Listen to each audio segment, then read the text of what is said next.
Hello everybody, and welcome back to Honkai Star Rail. Let's go ahead and get on with this tournament thingy, this talent show thingy, but first of all, I spotted this literally right after I stopped recording last time. What are you looking at? Never seen a bird drinking water? Chirp. Clocky can beat up Boss Stone once he downs some Soul Glad. The Speedster can also go quicker with Soul Glad. If that's the case, as long as I drink enough Soul Glad, I'll become fast as a rocket. I'll surpass Boss Red in no time. Chirp. Watch this. This super bird is gonna go turbo. Chirp.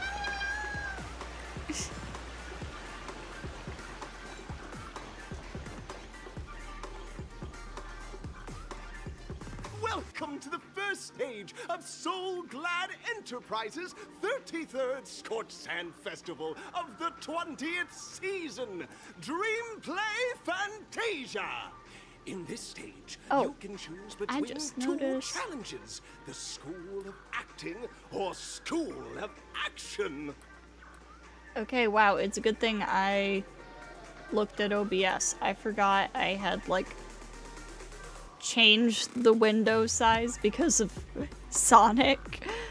In the School of Acting Challenge, you have to complete 3 performances from 3 scripts and move the panel judges. In the School of Action Challenge, you have to defeat 3 groups of enemies convincingly and reach the end. Now, make your choice.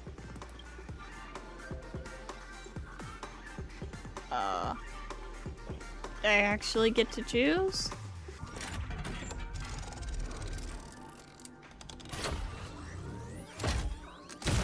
Do I actually choose?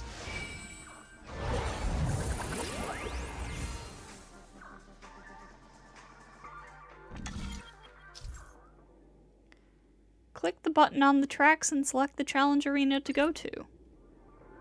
Okay, well...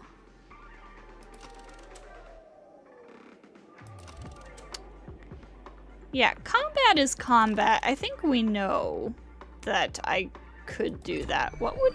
I'm curious what this acting challenge would entail, necessarily. For those who dare to dream, welcome to the School of Acting stage. Step onto the stage and move the judges with your heartfelt performance.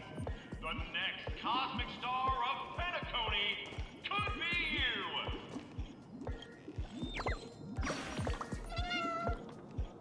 Shining! Light speed! Magnificent! Like a star that couldn't be caught, and the birdie that belongs at the top of the podium. Chirp! My friend, did this superstar make your heart skip a beat? Chirp! Just so-so. Don't be hasty. I'll conquer you with my charm. Chirp! Goodbye. Another new stage beckons. I hope you'll be cheering me on. Chirp! Good luck, bird. Competitors, allow me to introduce the rules of this challenge to you. There are 3 stages up ahead. On each, you will find an outline of a script. These 3 scripts were written by the legendary filmmaker, The Watchmaker, and depict various stories from Penacony's era of pioneering. Your task is to bring those moments to life, find the right words, and act convincingly to make the judges feel the script's intended emotions. Oh, I wish you a successful performance. Sounds interesting. Sounds fun. Also, a bit of trivia. The record score for this stage is held by a participant with fiery red hair. His exceptional performance brought even the strictest judge to tears. It's like he wasn't even acting at all. Argenti? We are running out of time, so let's get this over with quickly. It's totally Argenti, right? I mean, he's a theater kid through and through. Oh, just take a look at this pair! Such star quality. Since you come as a pair, I'll prep a two-person scene for you. You two, are you ready? Ready? Envision that you both, driven by the spirit of exploration, are arriving at the land of dreams that is Penacony for the first time. But instead of lush lands, you find yourselves amidst swirling sands and desolation, far from the paradise the Watchmaker described. You're driving an old clunker through the wilderness of the dreamscape, braving the cold wind, choking on the dust, and suddenly, a fierce memory zone meme blocks your path. Now, Miss Greyhair, what line would you deliver to express your disappointment in Penacony?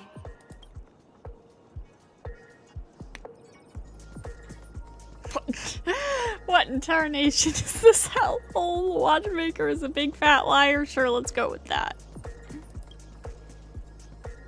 Very good. Now, though you're disappointed, your screen partner is conversely very enthusiastic. Now, young lady, you will say... This is great! I love living on the wild side! Good job, Firefly. You're doing great. Very good, very intense. And then we cut to the story's next scene.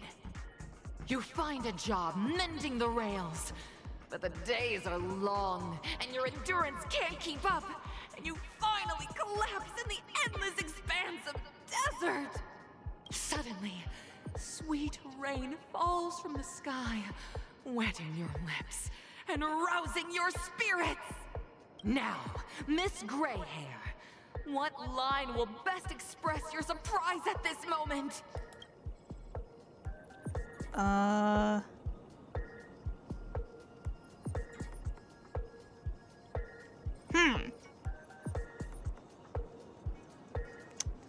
Let's go with, just let me die of thirst instead.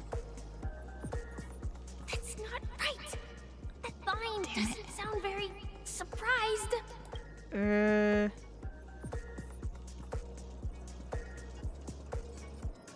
Well, this one is just fucking forced, but this one doesn't sound very surprised either. Perhaps we were never meant to succeed.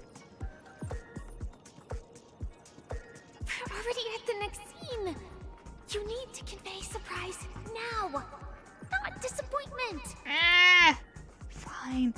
Wowie, Penacony, my Penacony, you truly abound with opportunities. This does not track at all with the character that was established in the previous scene. But at this moment, your partner yet gazes into the sky, both her eyes closed.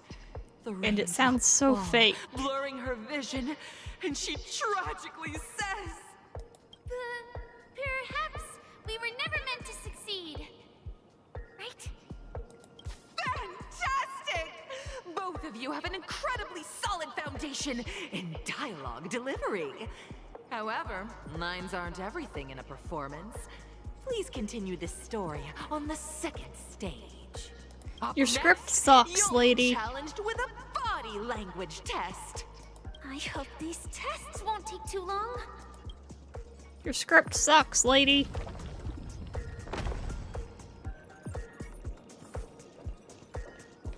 Oh. Give me that.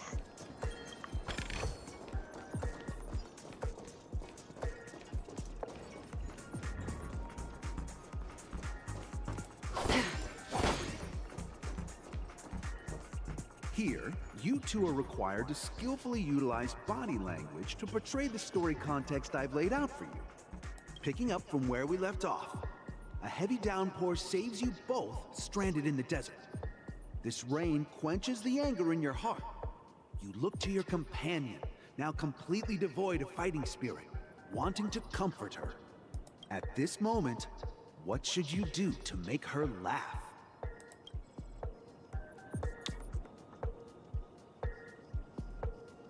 Well, if it's about body language and, like, physical acting, roll about in the sand?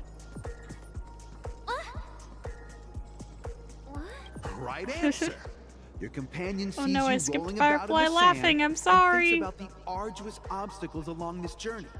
She can't help but let loose a laugh, rekindling hope in her heart. And so this girl... I'm gonna get back on my feet and keep moving forward. A tug at the heartstrings! The story continues to develop. The heavy rain leads you both to sense a business opportunity. So you start venturing into the umbrella industry. But just as the business begins to pick up, competitors start flooding the market with low-priced goods, squeezing your market share. You have no choice. The goods you stockpiled at high prices have to be sold at a loss. This is a pretty self-destructive move, which drives your business to the brink of bankruptcy. At this moment, what would you, who refuses to admit defeat, decide to do? Stand up and smack the table. You slam the table and rise up. They think you'll back down? Impossible. Dream chasers can be knocked down, but never knocked out. Fantastic! But it's a pity.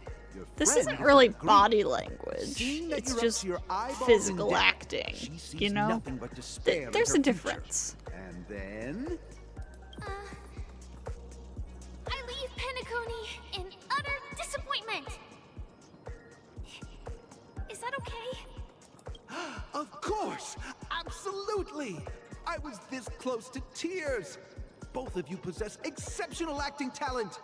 However, the true test is yet to come.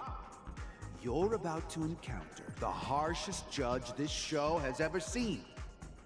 You'll need to rely on perfect performances if you want to win them over. Oh, is that so? Well, before we head up there, I did see this.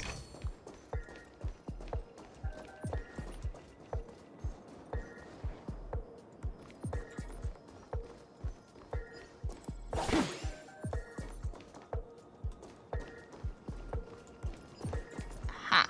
I was like, the other two had chests. There's gotta be one here too. Ah! I can't go up there yet.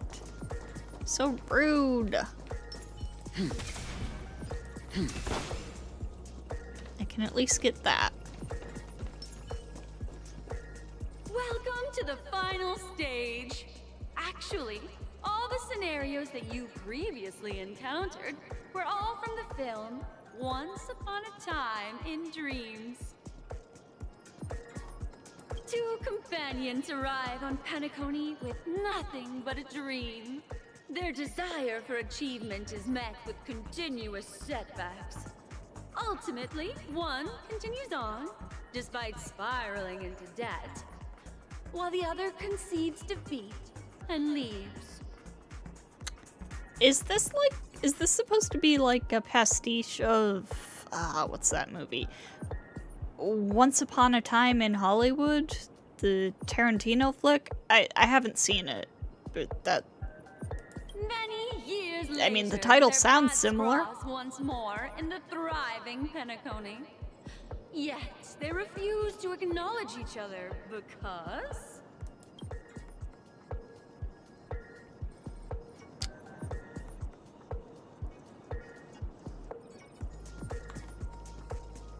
I became a big shot, but she ended up destitute.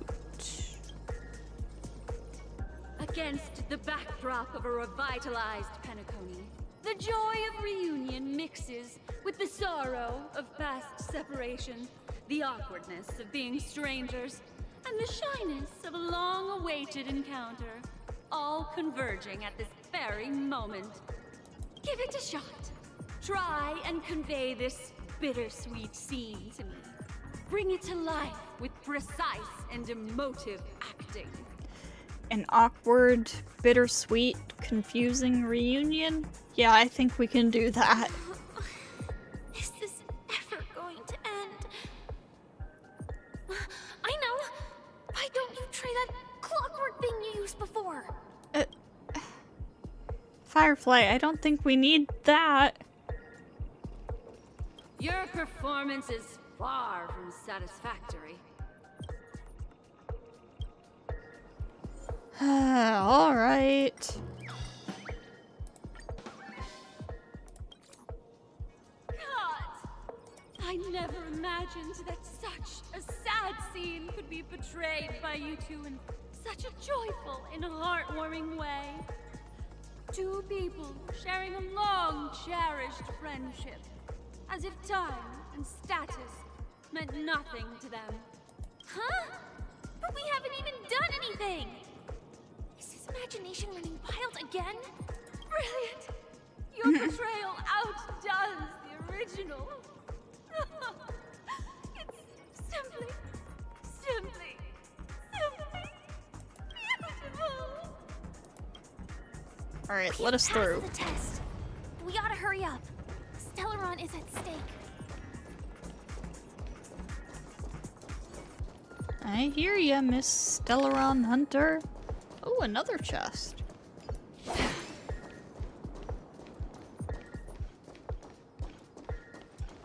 The heck are these? Oh, those are enemies. And not right now.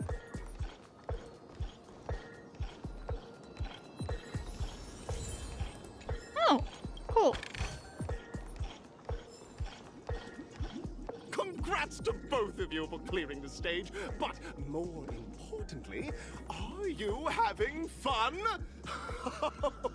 Fun is more important than success. Look at the time! You finished much faster than that red-haired contestant did. That red-haired contestant. Who is that exactly? You'll find out eventually, but only if you clear the next test first. Welcome to the second stage of the 33rd Scorched Sand Festival in the 20th season, sponsored by Soul Glad Enterprises. Gunfire time! You have the option to choose Gunfire and undergo Brother Hanu's trial, or Time, where you'll face Clucky's trial. And now, make your choice! What does each one entail? I think I'll go with Hanu, probably, if they're not gonna tell us beforehand what each one is. Because my thinking is, if I go with Hanu, then I might get to do a Hanu minigame with the super fun soundtrack.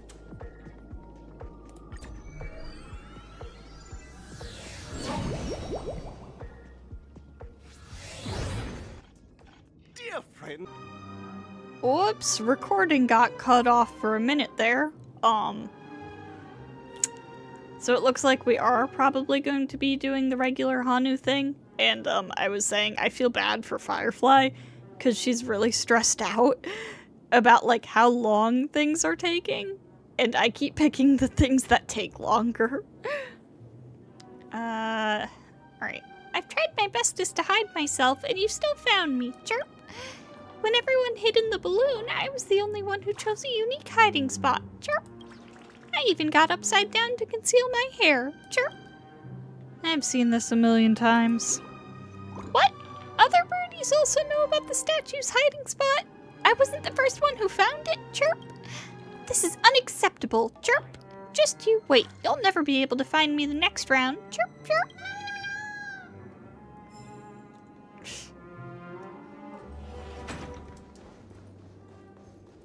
Ready? 1, 2, 3.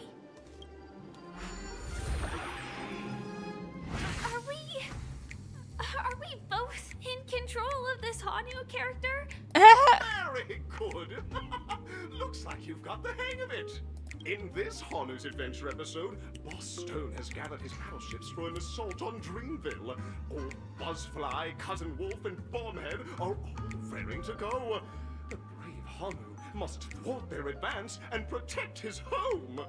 Alas, Hanu presently is ill-equipped to fend off the malevolent mischief makers, which is why he is preparing to seek out the Puzzle Gentleman's aid. Go forth and speak to him.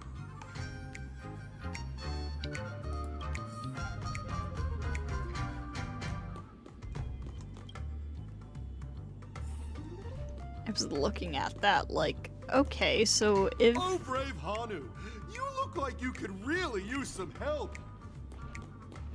If all of this stuff is like allegories for... See, Hanu. You look pretty stressed out. How about an intense and thrilling game of Dream Jigsaw to blow off some steam?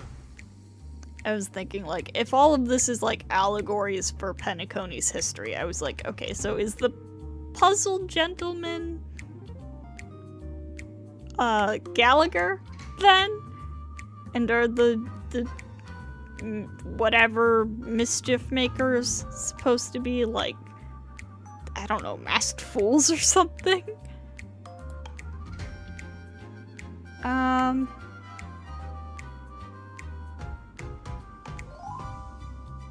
Let out a really cool sounding humph. He let out a cool humph. It might just be the coolest humph in history. Oh my! Are you telling me that Boss Stone has rallied the villains to seize Dreamville? What a dreadful twist of fate! Listen closely, Hanu. I'm aware you're in need of a suitable weapon. And I also know there's one just upstairs. But you know what? You'll have to play an exhilarating round of Dream Jigsaw first. No Jigsaw, no moving forward.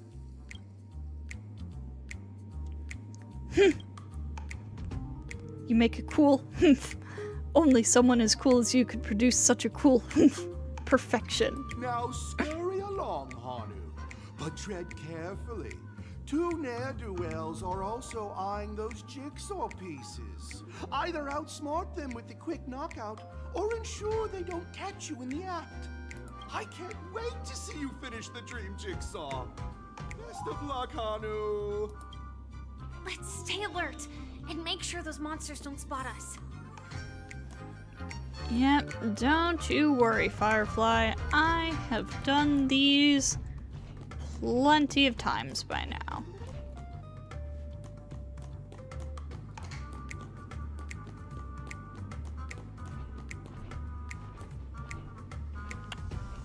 Okay, yeah, so I can't go upstairs and get that. Get the rocket. Or rocket launcher? Grenade launcher? Grenade launcher. I can't go get that until I solve the puzzle. Rude. Chirp! Down this alley, please, Brother Hanu. I stacked these books. I stacked these books just for you. Chirp. But it's Brother Hanu. Why is there a need to stack books for such a low step? Chirp, chirp. A really cool sounding. Hurry up, chirp. Any more indecision over this matter and Boss Stone's lackeys will catch up. Chirp.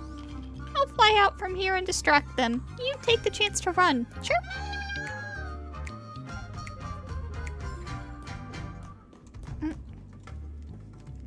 Cat walking over my keyboard. Alright, so that's 2. Yay! Look up there! If we can push that thing down, do you think that would do the trick?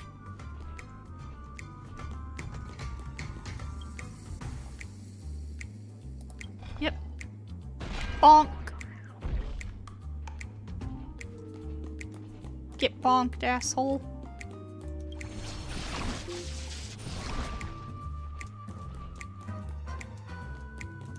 Finally, that's all the jigsaw pieces. Let's hurry back.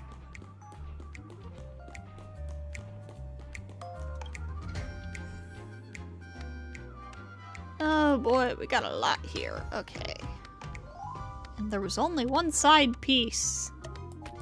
Okay, no, you go up here. You go down here. You're over here.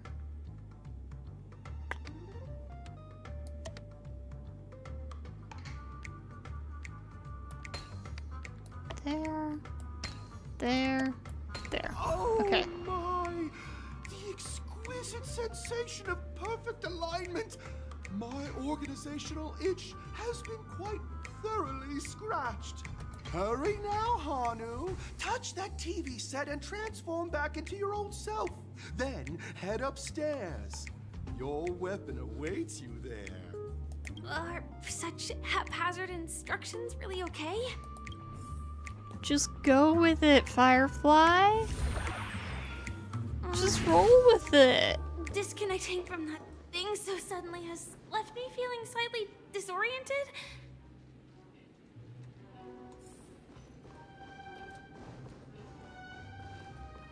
Is that Hanu?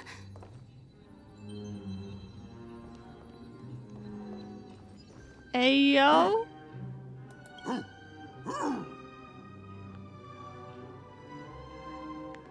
Aha! I know the answer for this one. What exactly is he talking about? Tick-tock! It's time for me to make an appearance! Ah, the plot thickens. Help! Clocky? I can also see him. Is this character part of the show? In Dreamville, Clocky is everywhere and can do anything! Like right now! I can be your translator! Tick-tock! Hanu says, battle! We must do battle! The enemy is at our doorstep, and we have no path of retreat for the future of Dreamville! Touch that suspicious-looking TV right now! So they just jumped inside that TV. Sheesh. Logic in this plot and dialogue is really being pushed to its limits. Girl, just go with it. Just roll with it.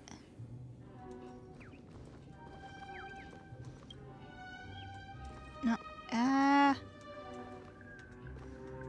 Come on, Akron. There we go.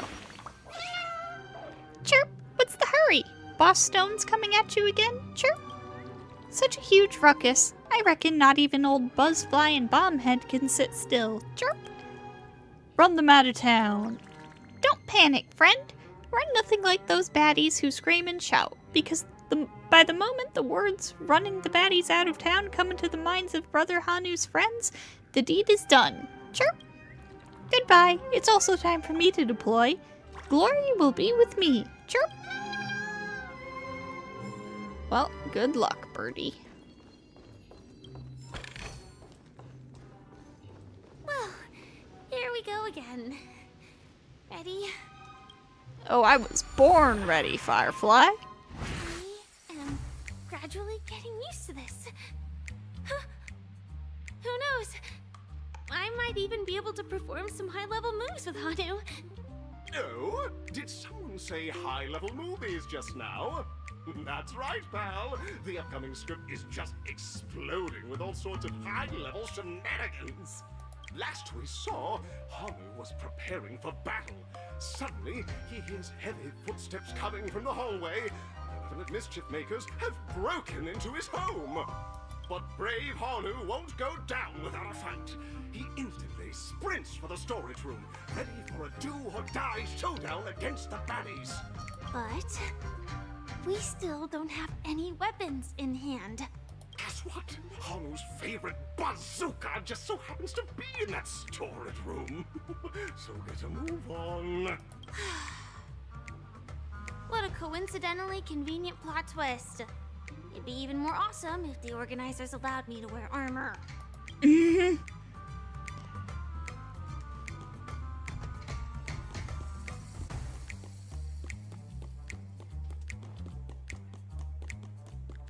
don't you The worry. storage room. It's behind the shelves, right?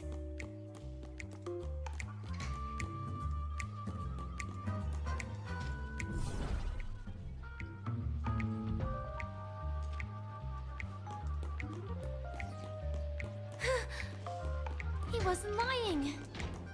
There's actually a bazooka here.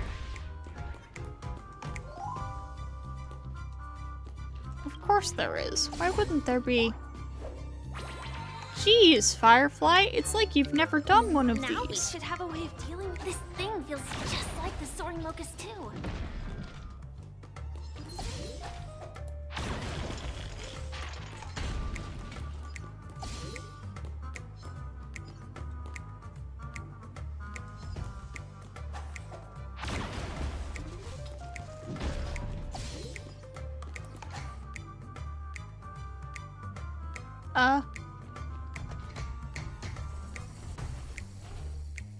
Careful.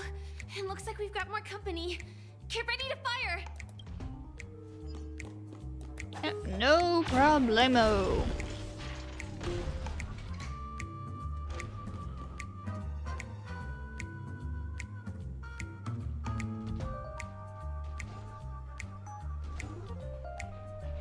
How many more guys are gonna come out? Here we go again. But no big deal. We're pretty handy with this bazooka now.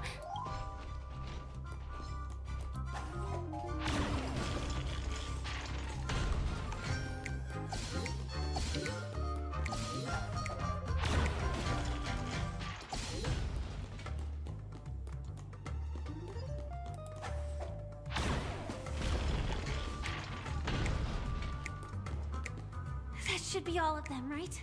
Oh my! Horror is on the street! Everyone! The stage is complete! Quickly! Head through the TV to the next stage!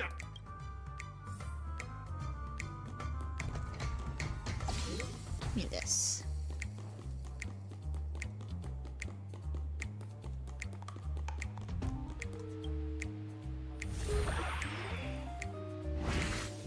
Well, that's that.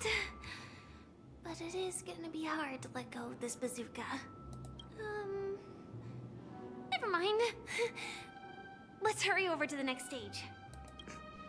She's gonna get back to the Stellaron Hunters and be like, guys, I want a bazooka!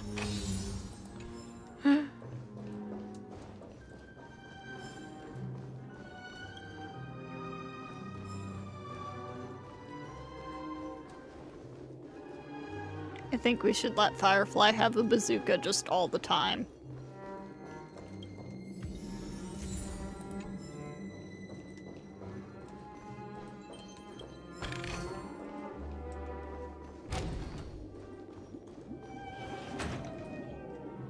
Congratulations to both of you! Oh, you've overcome all obstacles and proven yourselves! But, unfortunately, there is only one who can be Penacony's festive superstar. In the final stage, you will face the defending champion. If you fail, you will lose the opportunity to become the festive superstar. Welcome to the 33rd Scorch Sand Festival's third stage in the 20th season, sponsored by Soul Glad Enterprises, Superstar Showdown.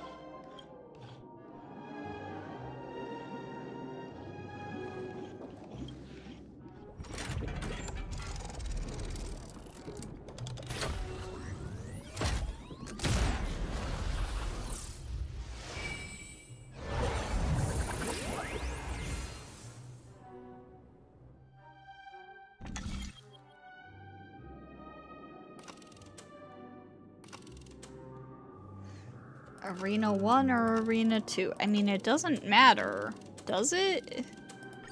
They didn't say anything about what would happen in either one, so...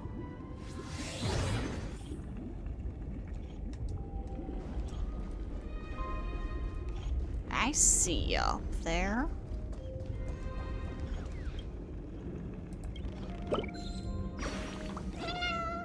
I was on TV, chirp. Did you see? Clocky and I appeared on TV together. Chirp.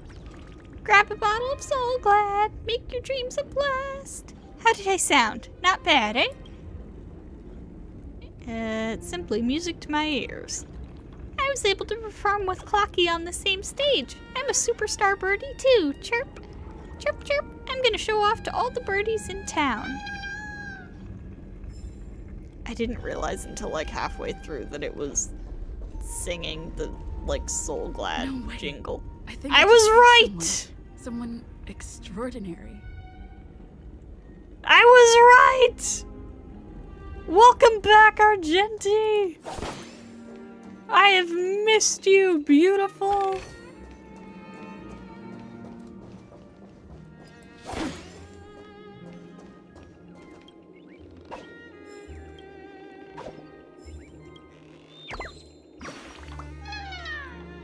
Chirp, my great friend. It's truly an honor to meet you.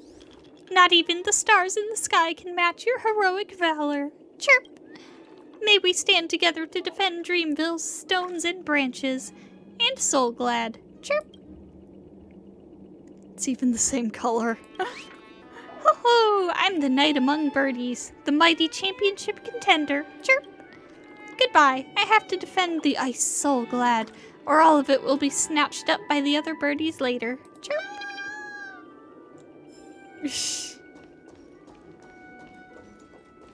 Let's wait and see. Why, hello, Argenti. Why aren't you voiced? Please wait, my beautiful ladies. By the glorious light of beauty, I never thought I would see you again. In such turbulent times, your kind faces are as spring's gentle breeze, bringing solace to my scorched heart. Wait, you're talking like you know Firefly, too. Are you a Knight of Beauty? So the red-haired contestant was you all along. You've already heard of my humble title elsewhere. I am deeply honored. Why isn't he voiced? Upon hearing of the impending festivities, I commanded the one and only to bring me to Penacony with full haste. Alas, in a cosmos unguarded by the beauty, disorder prevails. Thus my passage was delayed by tending to the sick and injured. Fortunately, the mini-rabbit mech pilot, stray cat duelist, galactic ninja, and quad-drive Intellitron, along with 32 other souls in distress, all emerged from their predicament safe and sound.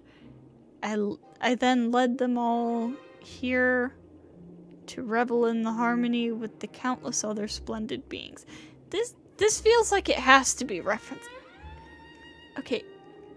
Mini Rabbit Mech Pilot sounds like Bronya. Or a version of Bronya.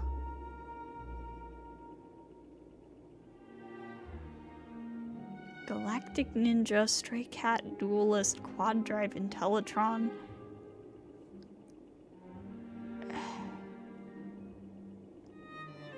Is this like a Captain Verse thing?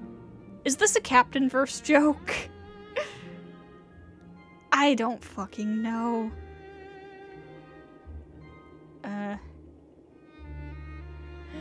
You're quite the savior, aren't you? I do not deserve such praise. Unfortunately, that dashing IPC ambassador, whose radiance matches that of a beautiful peacock, remains in a woeful state. So you met Aventurine. How I wish he too could partake in this splendid occasion. Okay, let's get back to business. Since fate has brought us together, it stands to reason that you both seek the accolade of the audition's victor, correct? Though upon arrival, I was once mistaken for a towering, silver-armored fugitive with fiery red flames, due to my lack of eloquence. It matters not, for all these trials stem from the land of dreams' beauty. What matters is that I now stand before you. Our paths have crossed. I, Argenti of the Knights of Beauty, am humbly requesting for the battle in the name of the Code of Chivalry with you both. If I am fortunate enough to emerge victorious, kindly grant me passage to the crown of victory and recognize that Idrilla, the beauty, is the most peerless beauty of them all. Repay. Dear friends, please ready yourselves for this trial, something something. Trickier to crack. Time for a bug. You chose the This wrong enemy. is perhaps not the best Another journey team begins. for fighting Still waters of Argenti, oblivion. but we'll make it work. I weep for the departed. We'll make it work. It too shall fall. Cleanse on loyalty. Put forth all your might. Can I have fun this Eternal time? Slip. The dead return. The flesh wound. Time for a buzz. Let's begin. So cool. Please, I wanted Nothing lightning. but survive or be destroyed. There is no other choice. I'll see you off. Destined for oblivion. More enemies. Confess. Bear witness. Conditions, combat needs it's optimizing. pity, something, This something. is double speed. Let the duel commence. I weep for the departed. It too shall fall.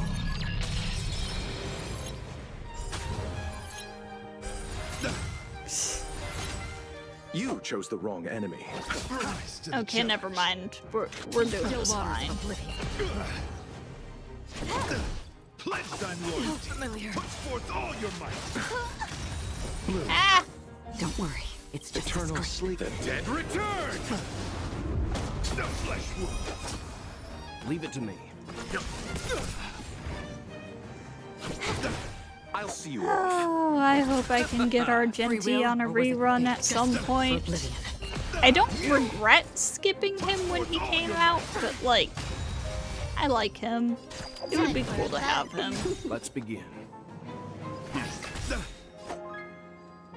Rise to the behold this symbol of pure. You are fighting a gentleman. Another journey begins. On the still waters of oblivion. It's enough. I've come to grasp the sincerity of your cause. I yield.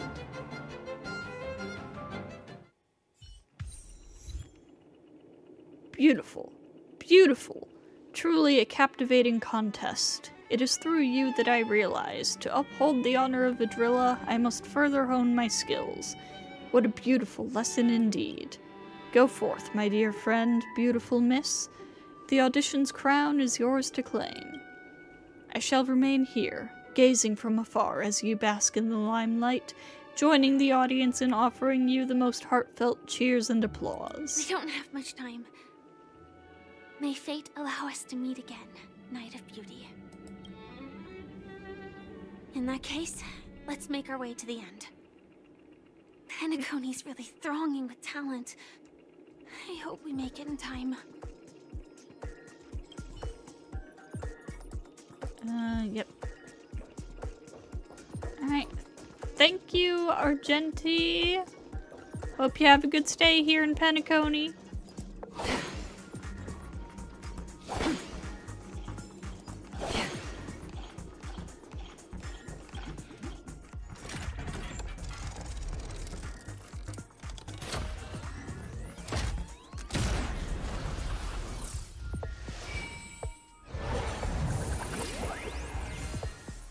It was nice seeing you again.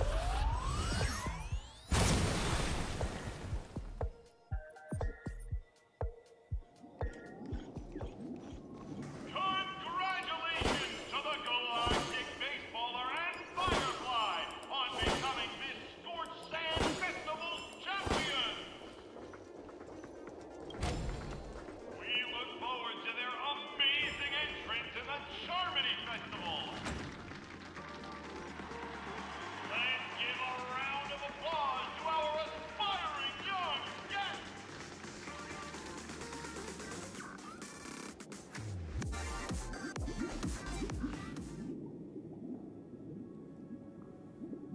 Congratulations to the both of you on becoming the festive superstars of this year's Charmony Festival. Before entering the Grand Theater, I, on behalf of the organizers, extend my sincere congratulations to you, wishing you joy under their radiance.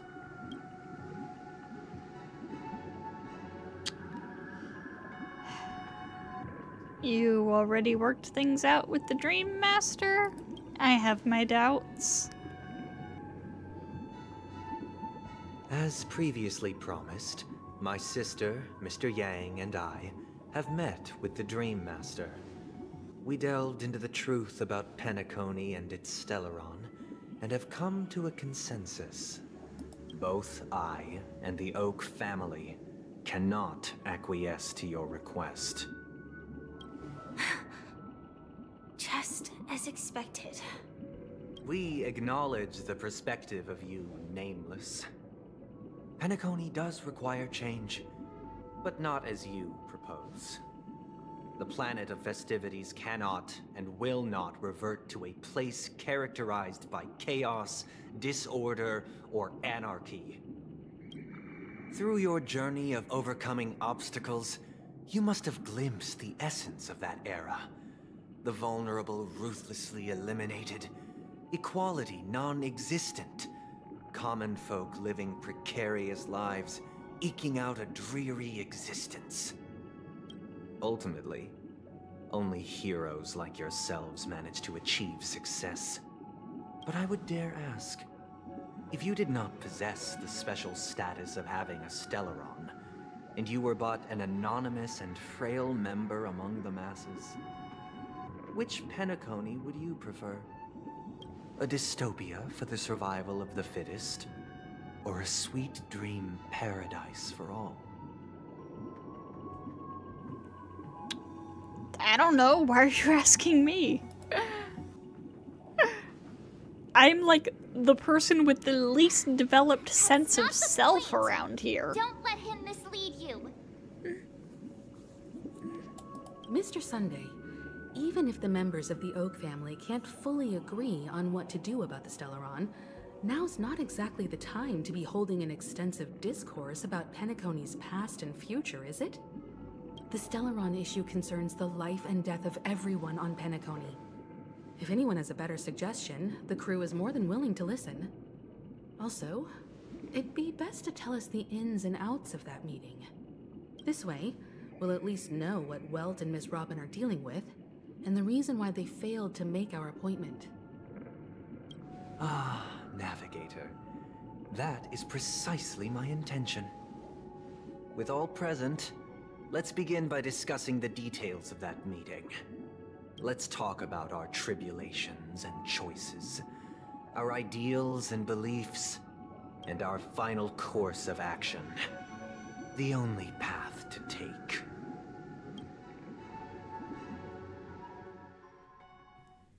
I don't feel good about this. A while ago. You mean to say that for the longest time, there have been scoundrels who would use the charming festival that I have bequeathed to the masses as a tool to realize their ambition? Indeed, Dream Master. Once the Charmony Festival begins, the Stellaron's powers, along with the song, will be broadcast across the entire planet of Penacony. And then everyone in their dreams will be unable to awaken. This is indeed surprising to me. The dreamscape is maintained by the collective effort of the 5 families. If someone were to use the Charmony Festival to recklessly disseminate the power of the Stellaron, this individual must hold a position of great authority. Do you have any suspects? I'd like to ask, did you really not know of the Stellaron's existence? I would have never thought that this Nameless would point the spear at me. Quite astonishing indeed. If I have offended, the Astral Express extends its sincere apologies. But the current circumstances are dire and leave no room for meticulous inquiry. We're doing this out of concern for the Dreamscape's safety. So, if you could, please alleviate our concerns. Dream Master, it's just to prove that the Charmony Festival has nothing to do with the Stellaron. If we're being overly cautious, I will return to the stage to offer tribute in song. just per the arrangement. Sunday, Robin. I've watched you two grow up, and know your dispositions like the back of my hand. Both of you, right now, can surely be lauded as their most devout advocates. I already know your resolve. The magnitude of this matter is enormous, and cannot be taken lightly. Since Mr. Yang has asked with such earnestness, I will personally respond in kind. If there is a need, the entire Oak family will be mobilized to heed your call. Someday, might I ask you to beseech them to cast their light unto me, and question me in their stead, so that no lies may be concealed? I will do as you command. Robin, could I entrust you to be present as a witness, to document the truth, and to proclaim my innocence, so that all slander may be utterly dispelled? I will do as you command. May thy will be carried out on earth, just as it is in the heavens. Oh, triple-faced soul, please sear his tongue and palms with a hot iron, so that he will not be able to fabricate lies and make false vows. Let us begin. There is nothing else to prepare. Understood. Question. Have you devoted your life to your god, never worshipping other gods? Naturally. Do you love your god as you do yourself, always heeding their admonishments? Naturally. Have you strayed from the path expected by your god, betraying their name? Never. Have you ever been inordinate with your asks of your god, coveting more than the foundation of the creation itself? Never. Then, a final question.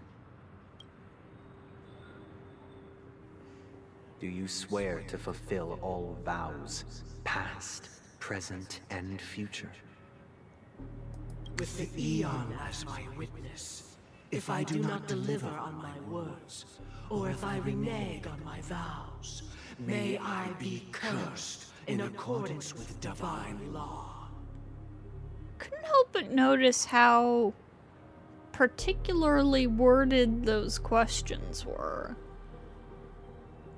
They have seen your faith, and have endorsed your faith.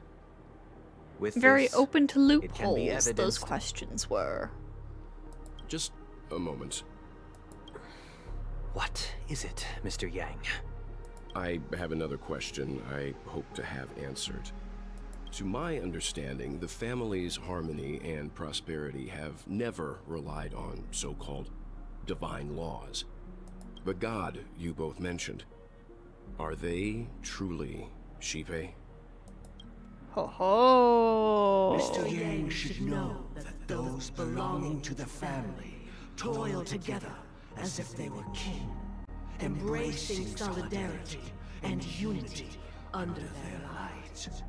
All duplicity is laid bare before the harmony. Such a delicate and complex symphony. Which other god could perfectly harmonize this, if not for the great one, Shipe? Perfectly harmonized. Therein lies the problem. It isn't an outsider lurking in the shadows who changed the harmony, but a dissonance that has surreptitiously emerged from within this very symphony itself. In the distant past, there existed an Eon. With one flick of the wrist, they crafted the laws of the cosmos. Their followers formed the Beyond the Sky Choir, spreading solemn and reverent hymns throughout the universe. Later, they fell. The route traversed by this Eon clashed with the harmony, ultimately being absorbed and fused into it. The chorus that once reverberated across worlds fell silent, and when it echoed anew, it was transformed into the hymn of harmony. Though an eon may perish, paths with no masters still linger. In the all-forgiving harmony, echoes of bygone dissonance may subtly arise. Mr. Yang, being overly astute can be a detriment. Especially when you find yourself alone and without allies. So this is how it is. I wouldn't underestimate Welt. For the sake of our grand cause, Sunday, please afford these two an opportunity to rest. What?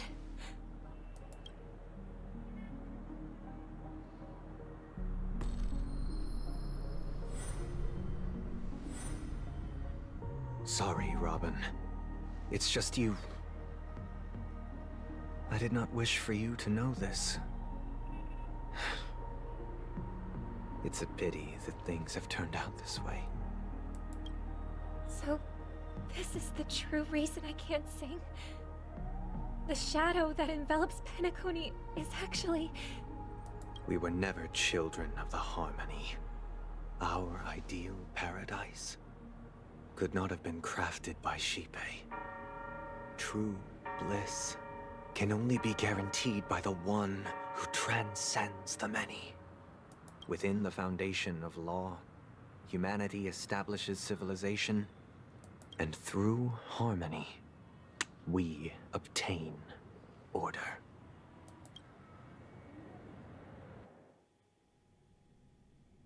Unbelievable. To think that there would be remnants of the Order on Penacony. What have you done with Mr. Yang and Miss Robin? Don't worry. I just gave them some time alone to ponder their fates. You should know that these actions make you an enemy of the Astral Express. Should we need to stand against the Nameless, it would only be myself and the Oak family involved. But we haven't reached that point yet, have we? Oh no, I think we have. Your efforts for the justice of Penacony are evident to everyone, and have been widely observed. Give Mr. Yang back to us now. Oh, I intend to. But that hinges on the outcome of this negotiation. If it is the Order that drove you to imprison Welt and Robin, and you're using them to coerce our compliance, then there'll be no point in entertaining any type of discussion. You're mistaken, Miss Himiko. They are in very safe hands, and just as the family has always proclaimed, no one can be harmed in the dreamscape, least of all in the beautiful new world belonging to the Order. Penacony and the entire universe have witnessed far too much innocent bloodshed. The strong wield their blades against the weak, and the victors push the vanquished to the brink of life. Natural selection. The world abides by this principle, establishing the well-being of humanity atop the corpses of the downtrodden.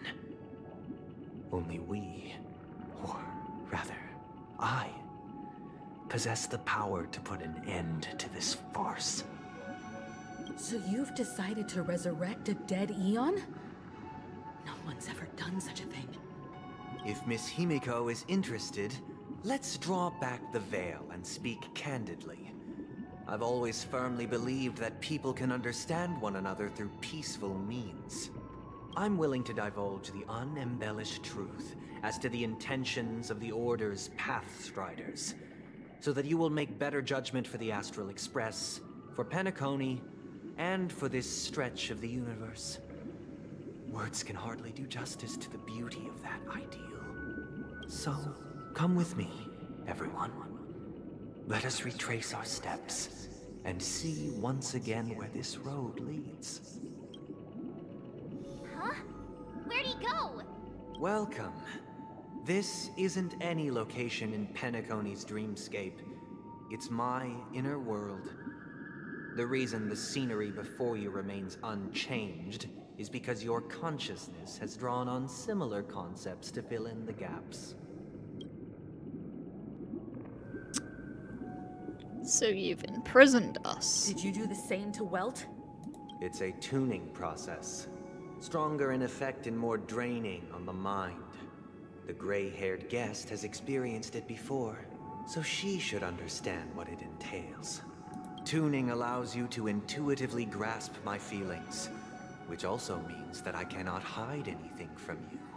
Now, everyone, please look at the huge screen. The road we once took begins here. From this point on, you will witness the numerous decisions I've faced. I've selected a portion of these to share with you. I believe after going through similar predicaments, you'll be able to better understand my thoughts. Let's begin. The first decision. A story about a baby bird. This story happened when Robin and I were very young. We were victims of the Stellaron disaster, and the family's Mr. Gopher Wood, who would later become the Dream Master of Penacony, saw that we siblings had no one to turn to and took us in. Later on, Robin and I lived a time with nary a care in the world. One day, after dinner, while my younger sister and I were lounging about in Mr. Gopher Wood's yard, we spotted a fledgling Charmony dove all on its own. That baby bird was tiny. It didn't even have all of its feathers, and it couldn't sing. When we found it, it was already on its last breath, having fallen into a shrub, probably abandoned by its parents. We decided to build a nest for it right there and then. However, thinking back, that winter was unusually cold, with fierce winds at night in the yard, not to mention the many poisonous bugs and wild beasts in the vicinity. It was clear that if we left the fledgling in the yard, it stood no chance of surviving until spring. So, I suggested we take it inside, place it on the shelf by the window, and asked the adults to fashion a cage for it. We decided that when it regained its strength enough to spread its wings, we would release it back into the wild. The tragic part, something that we'd never considered, was that this bird's fate had already been determined long before this moment. Its destiny was determined by our momentary whim. Now, I pass the power of choice to you all. Faced with this situation, what choice would you make? Stick to the original plan, and build a nest with soft net where the Charmony dove fell, or build a cage for it, and feed it, giving it the utmost care from within the warmth of a home. I eagerly await your answer.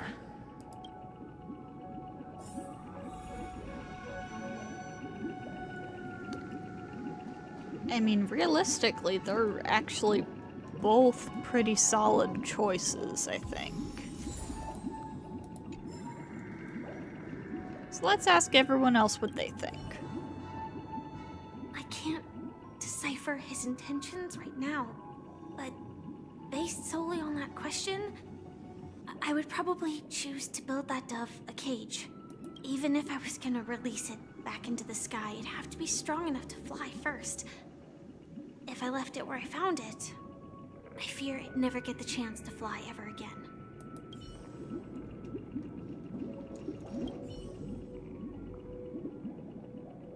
It looks like he really has no intention of imprisoning us.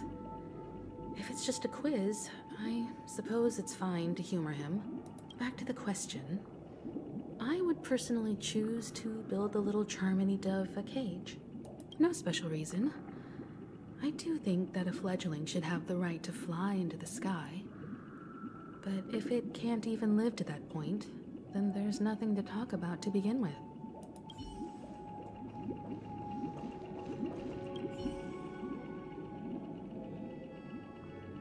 That guy just casually throws this kind of question at us? What exactly is his deal? But fine, I'll answer, I guess. If it were me, I guess I'd choose to build a cage for the little Charmony dove? Very clear what they want us to choose here. Leave it there. It's bound to get hurt by wild animals or something. And that'd just be too sad. Realistically, you probably shouldn't just bring a bird into your home.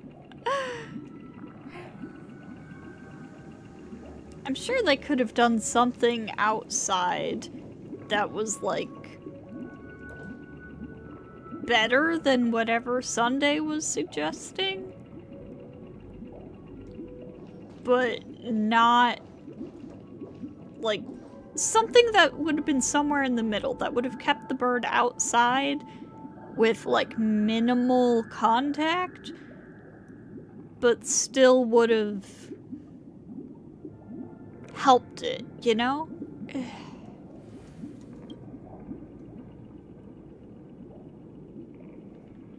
I'm happy to see that you made a choice similar to ours. If your mind is made up, let me reveal the outcome of this choice. We passionately nursed it back to health, preparing only the best food for it every day. We even preened its feathers. Later, on the day that Robin left Penacony, we opened the cage door and let it fly back into the sky. I watched it for a long while by the window, probably about 3 or so days.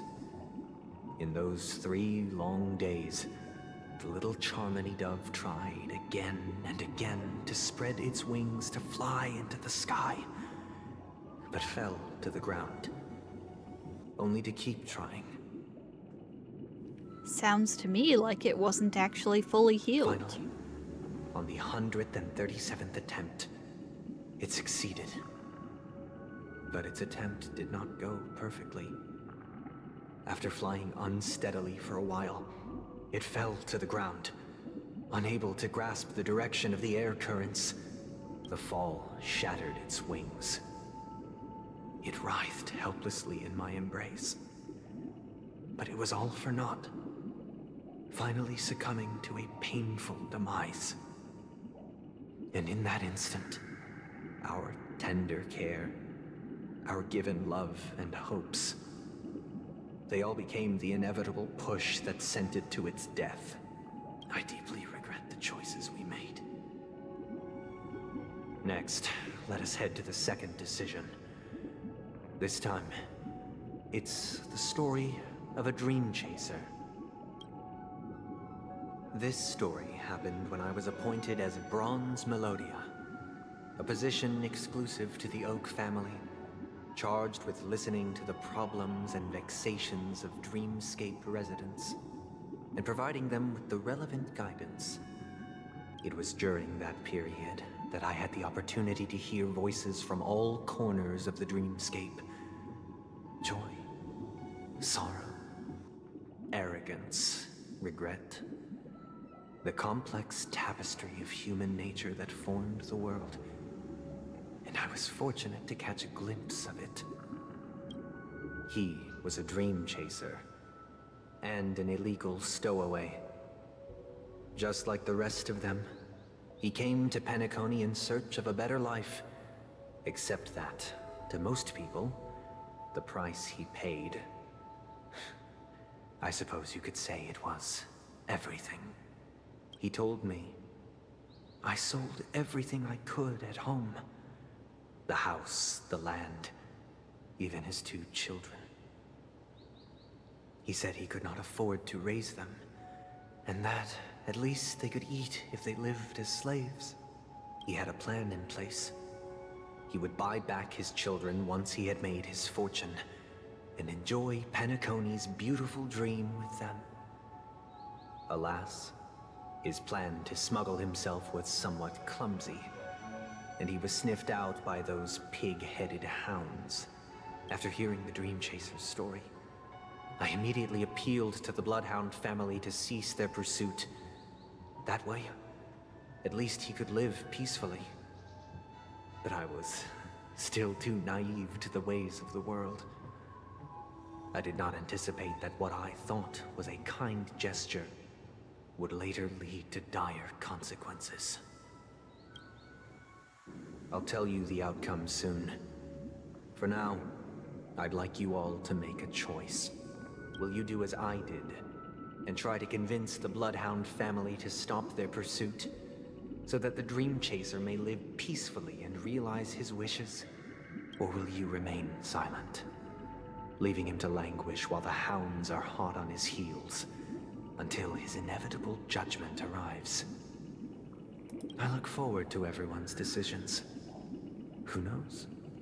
Perhaps they might even alter the outcome of this tragedy.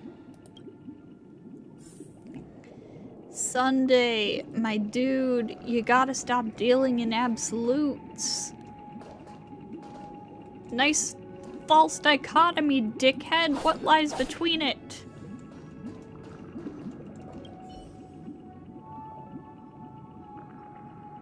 This question... Surely it has some connection to the baby bird story.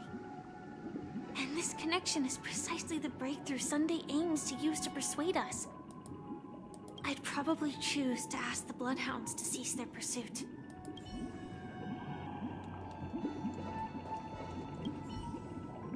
A Dream Chaser story. If I acted out of kindness, I would probably ask the Bloodhounds to stop their pursuit and lend him a hand. But what cruel repercussion would this choice result in? I think Sunday must have been deeply impressed by the limitations of the strong defending the weak through this incident.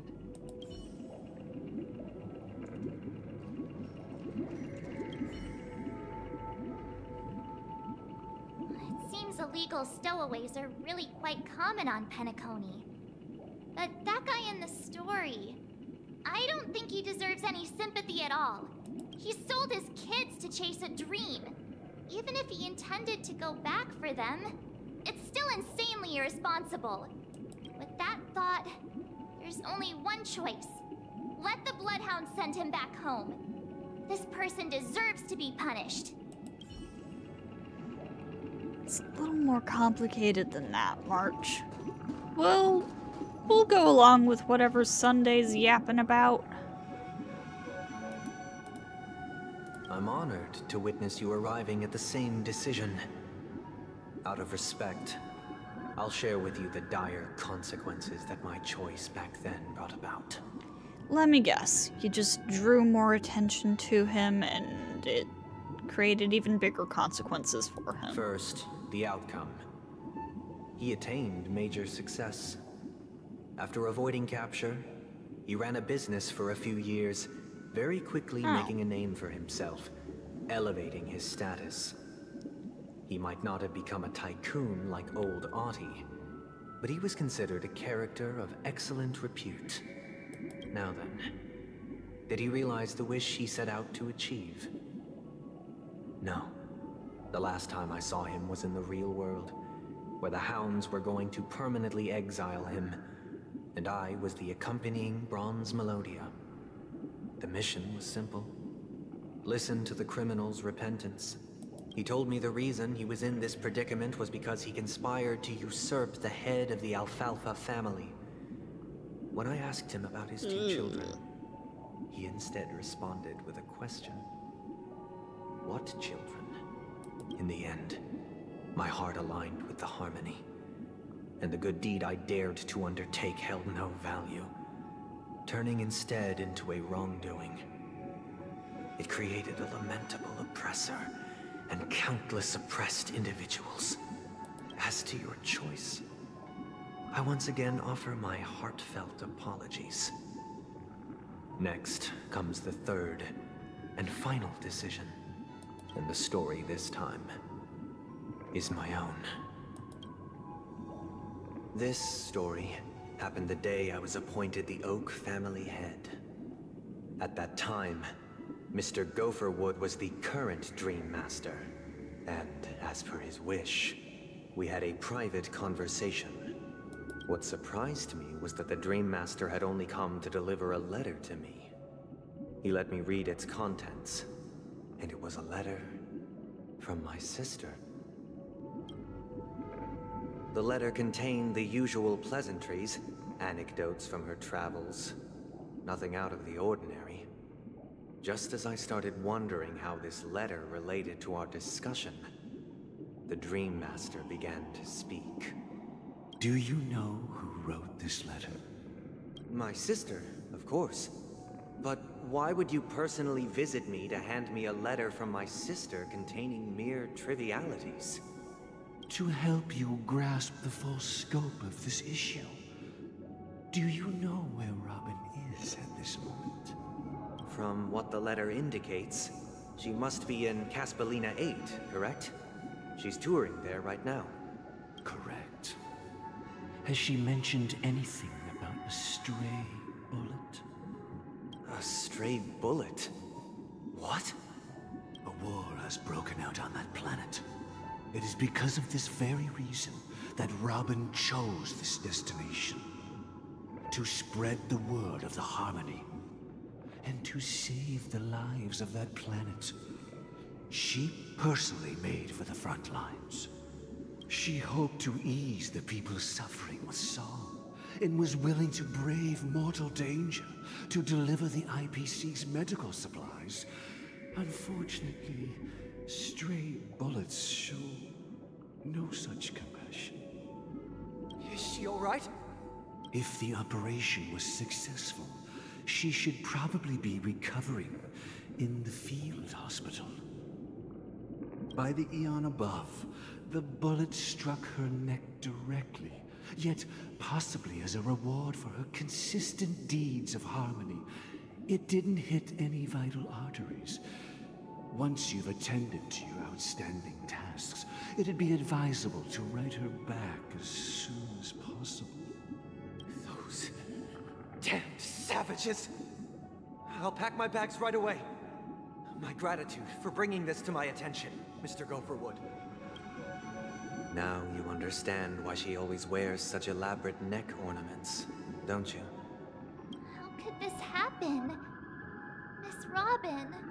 It's all in the past, so please don't worry. I share this in the meager hope that you will understand the Harmony's limitations and predicament. As grandiose as the strong defending the weak sounds, many times, it is nothing more than wishful thinking. Likewise, I've prepared one last question, one last choice.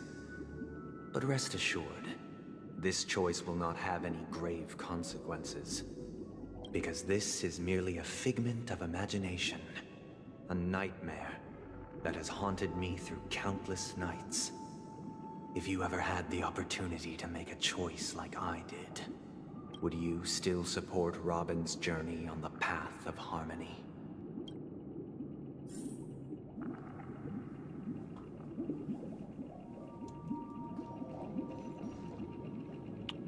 Well, yes, personally.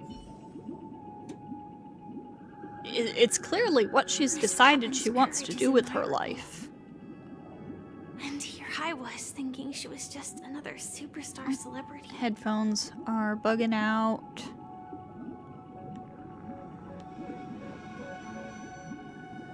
I don't know why they do this. But the fact that she's also Mr. Sunday's younger sister? No, I doubt he'd wish harm on his own flesh and blood, no matter how grand the ambition.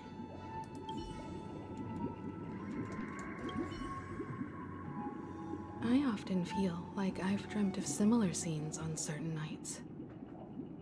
In the dream, I see blurry faces. No I don't way! know who they are, but I sympathize with all of them. Fighting for survival against some unfathomable force. No way! Confusion and fear are lucid to me. But I also remember they chose never to give up. Just like Miss Robin.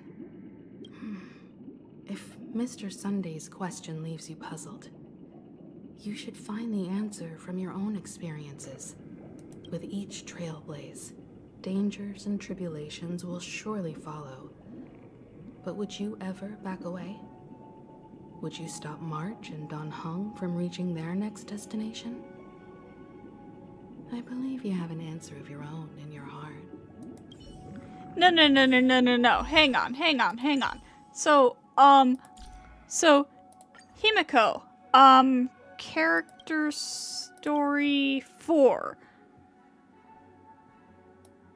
In her character story 4, I'm not going to read the whole thing right now, but she is talking to somebody whose name is blanked out, but this name blanked out person has this bit of dialogue that is a almost direct quote of a line spoken by Murata Himiko in Honkai Impact 3rd. So the implication is that Star Rail Himiko in this conversation is talking to Murata Himiko. And then you think about her unique not dialogue, but her unique like flavor text when interacting with the shattered remains of Himiko's sword. Where it's like, she was reborn in the fire, she was smiling in the fire.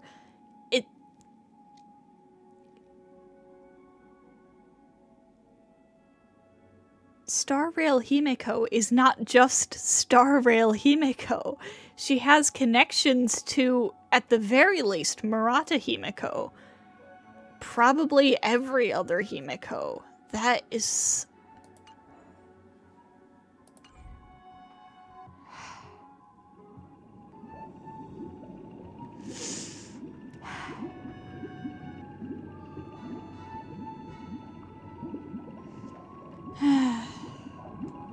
I'm sad. I'm emotional. I can't believe that happened to Miss Robin. The strong defending the weak is a great mantra, but if I had to pay such a price, I don't know what I'd do.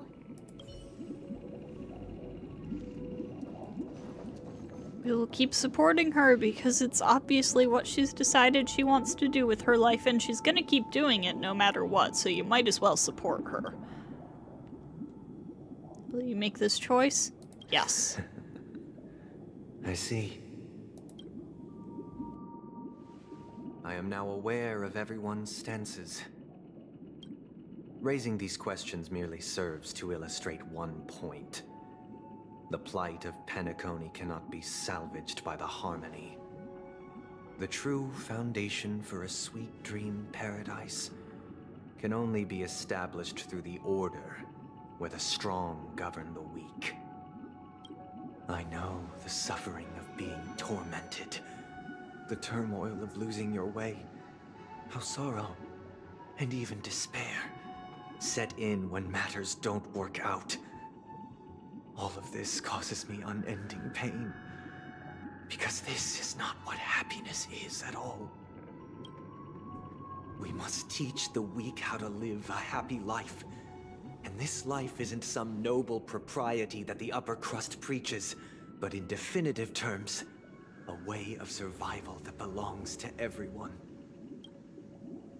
So what is your definition of living a happy life? Good question. Human consciousness is fundamentally an illusion, a cage known as self-worth. People lured in by this illusion make mistakes, yet still ask that external influences bear the burden. When one mistake after the next permeates the masses, they become impossible to trace. Thus, the amassing of these individual cages culminate to form a prison.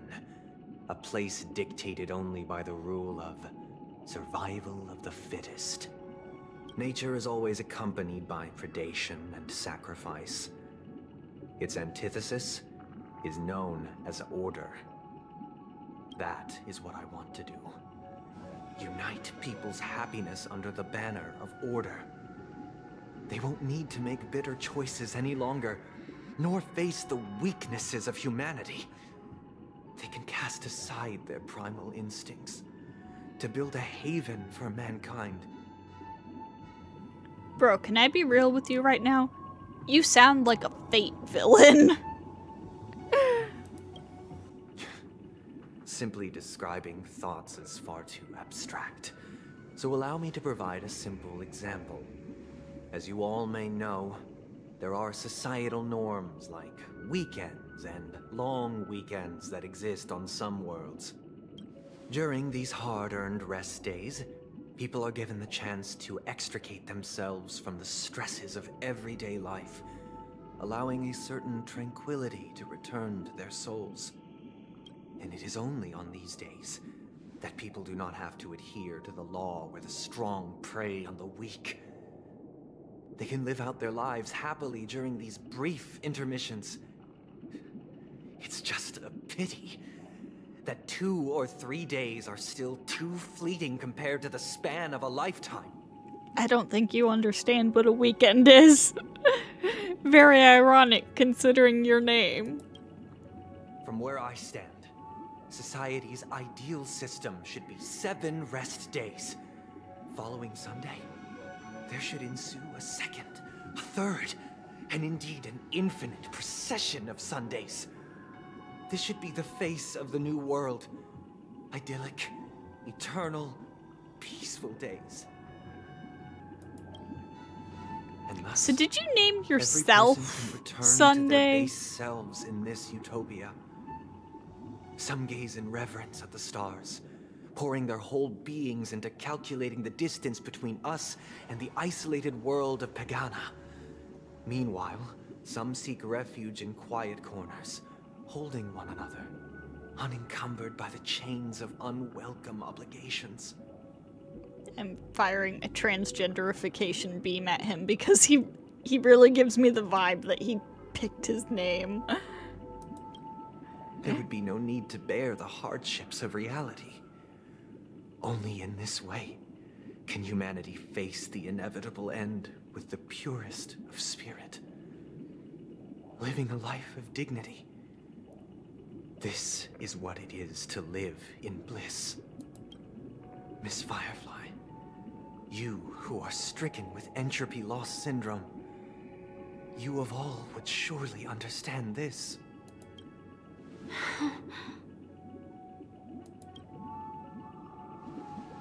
It sounds like a flawless theory.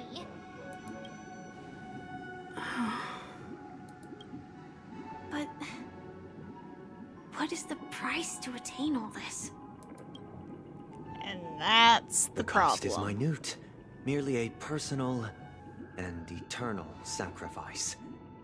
If this paradise is to be maintained for everyone, someone must remain trapped in solitary awakening until the end of the cosmos. Awakening. Which means that this so-called paradise is still a dream. Stepping into this paradise means forsaking reality, correct? It is not forsaking, but transcending. Flesh, blood, sorrow, weakness. If the physical is the root of spiritual suffering, it is only logical that we defeat it. But in this supposed bliss, people won't have defeated their demons. The chance to overcome their tribulations would be forever lost to them. In other words, it is an escape. That's another way of understanding it. But there is no shame in escape. On the contrary, the seeds of escape exist in everyone's hearts. Don't you agree, Miss Firefly? And as to why we sleep, it is because we are afraid to awaken from our dreams. But this is not in conflict with the grand plan. Only in acknowledging this can we truly understand the frailty of human nature, and from there, show compassion and protection.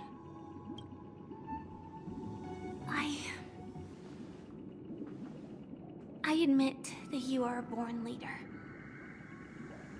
Your perspective on humanity brims with pessimism. Yet you express compassion for all, even when your heart pities them. But unlike you, I live for the self. From my perspective, individuals making choices for themselves is their birthright. The want to escape may be innate in the weak. But whether they are weak or not, it is not up to another to decide. Perhaps in your mind, you also view me as weak? Because I don't think so. Since Miss Firefly has said her piece, the Astral Express will also naturally give you our answer. We'll leave it to you, just as Mr. McHale instructed before. Tell him our choice.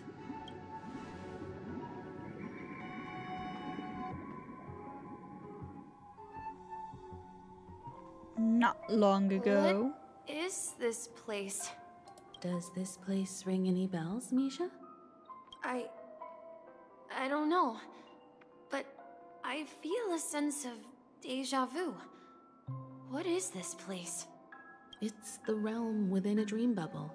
This was left to the Astral Express by a nameless, but weirdly, when we entered it, it was completely empty. Dr. Edward from the Dreamscape sales store told me that dreams are formed from memories, and a dream bubble can't take shape if its core is empty. So I thought you might be able to help us in unraveling this mystery, Misha. As a hotel doorman, you know Penacony best among us. I don't know much about dream bubbles, but if you want to figure out what this mansion is, I'll do my best. I'm counting on you then. Himeko, I still don't get it. Why were you so sure that Misha had a connection with this dream bubble? I wasn't sure. It was just a hunch. But since Misha feels familiar with this place, my hunch might be correct. This place looks a bit familiar. Exactly. This is where you and Firefly encountered death, which we now know as dormancy. Considering its connection to Dreamflux Reef, it's not surprising it appeared here. The question now is, who brought you here? Based on the clues we have so far, it's unlikely to be that masked fool. So identifying them is crucial to us. We're drawing closer to the truth once more. Let's give Misha some time, as I believe he'll unveil the secret of this dream bubble. All right, but there are doors all over the place. Which one should we choose? Do you have any idea, Misha? I guess... maybe this way?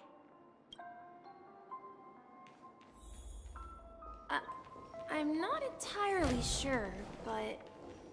let's give it a try. Yo, what are you taking off like that for? You managed to choose the right door. Oh, weird. This place is quite different from the hotel. But I feel like I've been here before, and even lived here for a while. If I remember correctly, there should be a fireplace down that hallway. Clocky and I used to sit by the fire, listening to the crackling of firewood. And the room on the other side was the toy room. I loved spreading out all the toys from the box on the floor and making up stories for each of them. Hold on. This doesn't make sense. Didn't I grow up in Dreamflux Reef? So, what is this place? This could be a case of amnesia. But don't worry, Misha. It's common for everyone to forget certain aspects of the past. Those memories haven't vanished. They're just lying in the depths of your mind. We can surely get them back. Since this place seems familiar to you, Why don't we explore a few more rooms and see if you can recall anything more? Yeah, then let's check out the rooms I just mentioned.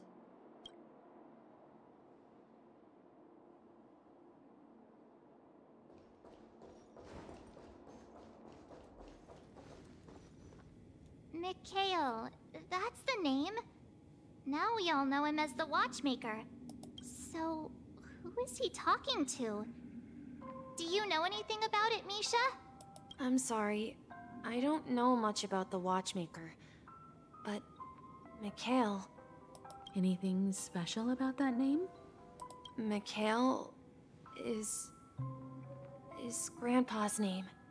Grandpa? Do you mean you're the Watchmaker's grandson? But we haven't heard anything about the Watchmaker having descendants. And the name Mikhail is not rare. Perhaps it's merely a coincidence. Could you tell us more about your grandpa, Mikhail? I have a suspicion of where this is going. Yeah, sure. He was a seafarer who fearlessly ventured into mysterious seas and storms. He was always on the sea and had lots of friends who accompanied him on his travels. He didn't want me to call him Grandpa because that would make him sound old. He believed he was still young. The name Mikhail was given to him by his parents, Mihaly and Elise, both renowned seafarers. Every time he came back, he'd share his logbook with me and tell me about his adventures at sea. I want to become a great adventurer, just like him.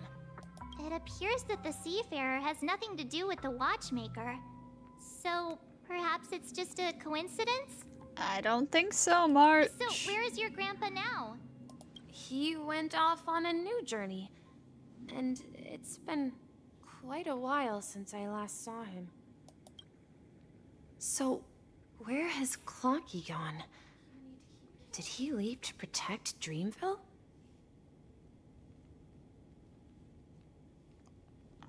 What does it say? So you need to keep yourself safe too. Okay, Mikhail? I promise you.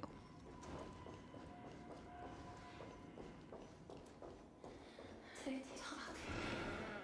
Tick-tock. Tick-tock.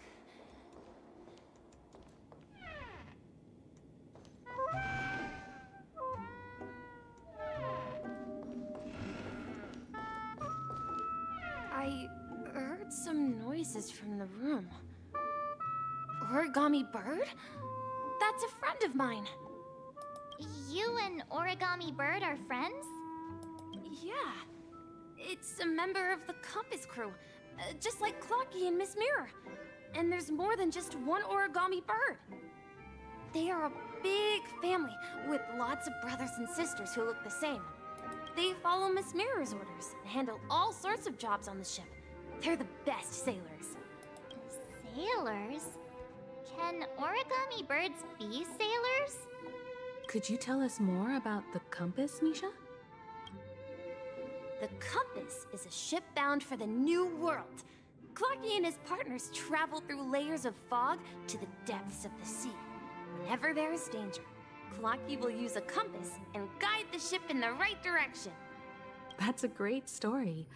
But in the Penacony cartoon, Clocky and his partners have always lived in Dreamville and never ventured out, right? Huh? Oh, that does seem to be the case.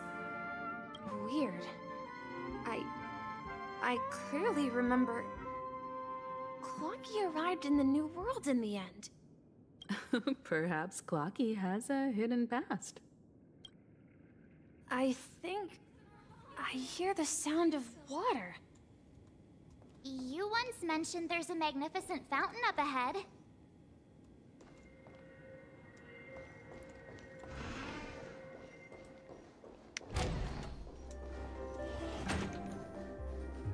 Look, there it is! The water resembles a precious jewel, embedded in the dreams of all seafarers. Every time I gaze at the shimmering lights beneath the waves, It feels as though I'm back in this place, standing by your side. Have you recalled anything, Misha? Yeah, I saw these sentences in Grandpa's logbook.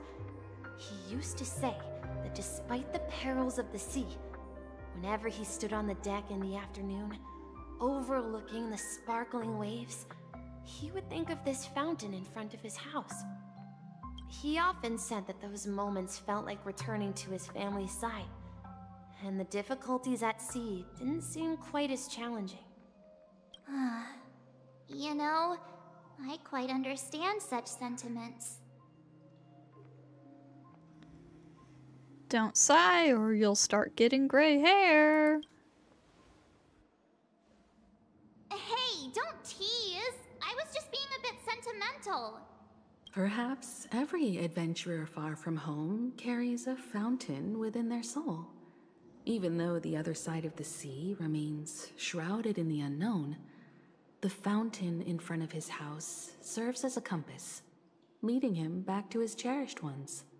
Yeah, while Grandpa was at home, we would stand by the fountain and place the compass, a toy boat that I made, into the pool. Back then, I would ask him when I could go on adventures like him, and he would always laugh and say I was still too young. It seems this Mikhail is truly a seafarer and has nothing to do with the watchmaker. Yeah, based on Misha's recollections, the scenes in the dream bubble appear to be his childhood memories. But this raises more questions. According to Misha, he was clearly born on an oceanic planet and led an ordinary life, with no connection to Penacony at all. Could this be some sort of metaphor? Perhaps the sea refers to the memory zone. I'm sorry. I don't know, but my memories keep pouring out uncontrollably, like water flowing from a fountain. Perhaps I'll remember more things if we go further.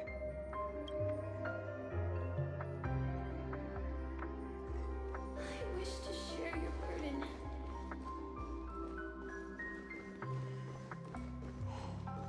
Onward. We're going to the opposite side, right? No, we should turn left here.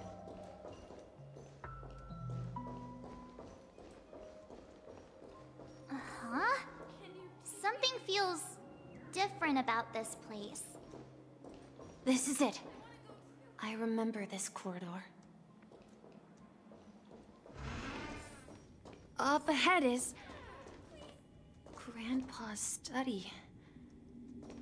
It was in that room that I saw him the last time. Dick, let's continue sailing. We've arrived at the new world. The atmosphere in this room feels totally different. Misha, you finally come. Clocky, you're here! Yeah. This is the room where we first met each other. Are those books on the bookshelf logbooks left behind by that seafarer? Yeah. Whenever he came back, he placed a logbook on the bookshelf in his room. They contain records of his expeditions to every corner of the world. He described our world as a fountain. At some point, the sea started to gradually swallow up the land where people lived, to ensure that everyone had land to settle on. He had to continue exploring the sea, and search for the source of the rising seawater. On that day, he called me to his study, telling me that he was embarking on another journey. However, I could sense the gravity in his expression. It was the same look I had seen on my father's face before his final voyage. I asked him if I could go with him, but he said that my adventure lay elsewhere. and told me to stay home. And patiently await a certain sound at the door. What sound? He told me about a vast ocean in the sky. An ocean of stars. He spoke of a train that transports children with a desire to venture far away, traversing the sea of stars without ever stopping. He said that he knew the crew on the train, and that he had asked them to take me along. He said the journey I had always dreamed of would start there. A train? Could it be? It's the Astral Express. I remember now. Grandpa's friends are a group of nameless who came to this world to resolve a disaster caused by a star. Did that just suddenly appear? Then, he gave his pocket watch to me. It was his cherished treasure, appearing in every one of his adventure tales. He explained that difficult times were ahead, but assured me that the watch would guide me. He said, as long as I kept moving forward, I'd eventually reach my desired destination. And then, it was as if I heard the distant sound of a train whistle, echoing throughout the room. Exactly, Misha! And then we followed that whistle, didn't we? Yeah. I think I can still find the way we took back then.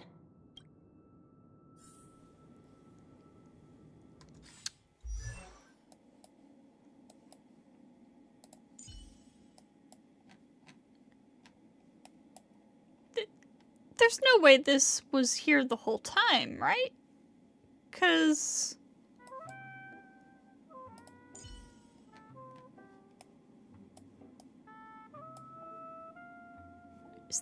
that's this, right?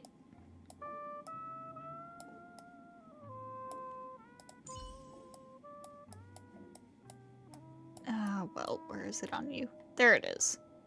That's this. Right?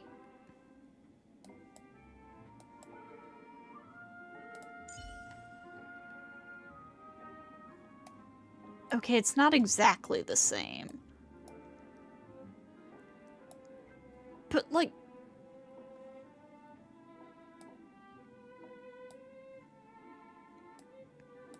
oh my god. I'm too sleep deprived. I need to check. This is the dream jigsaw, right? So we're supposed to find the exit. But where can we find the last piece? Do you remember? You said you obtained a mysterious shard when you stumbled into this place. I did? Hey, the shape seems to Oh, match. so I did. So this shard is also connected to Misha? Looks like we're just one step from revealing the truth. Let's get to the other side and investigate.